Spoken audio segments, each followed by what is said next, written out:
if I look at this guy I'm fighting and I look at him and I don't really hate this guy.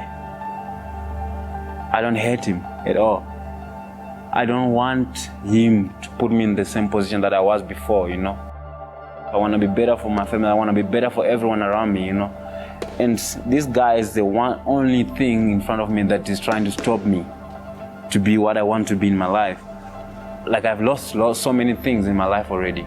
So why must I lose to this guy? That's what I hate. I don't want to lose anymore. Like I feel like I've lost enough in my life.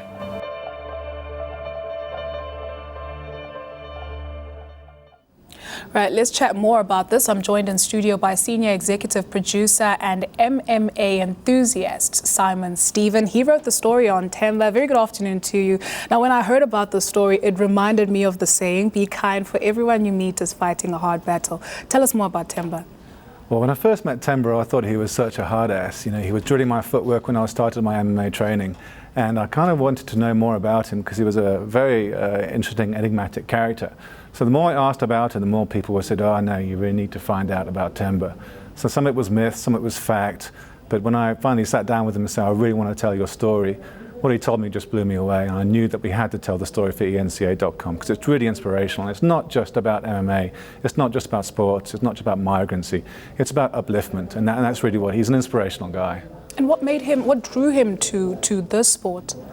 Well, he kind of realized he was very good at fighting. He was, when he finally made his way to South Africa and he made his way to Cape Town, he was caught up in the xenophobic violence in 2008. He was staying in Dunedin, a township near Milnerton in Cape Town, and his cousin, unfortunately, was stabbed to death during that xenophobic violence.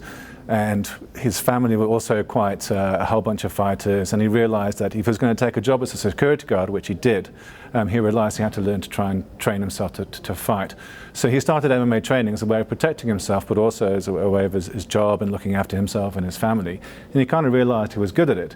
Funny enough, his amateur record is not particularly good, but once he started going professional, he's undefeated. He's now 5-0. So once he went professional, he just carried on going. He just realized he has a natural ability as a fighter. And he sounds like the very definition of resilience and determination. I like what he said, that when he's facing his opponent, he doesn't hate him, but he just doesn't want him to take him back to where he was. And he's facing the fight of his life this weekend. What are his chances?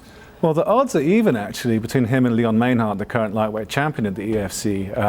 But as Themba said to me, he said, like, odds are just numbers. He doesn't really care. You know, he's got nothing left to lose. And funny enough, every time he bettered himself, he was set back. And he had a recurring shoulder injury. His refugee status stopped him getting health care for that. And so every time he tried to improve himself, he got knocked back. But he never stopped trying to move forward.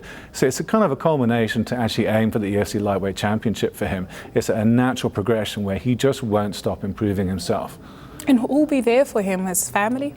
Yeah, some of his family. He doesn't really want a lot of his family to know that he's fighting because of some worry about his safety.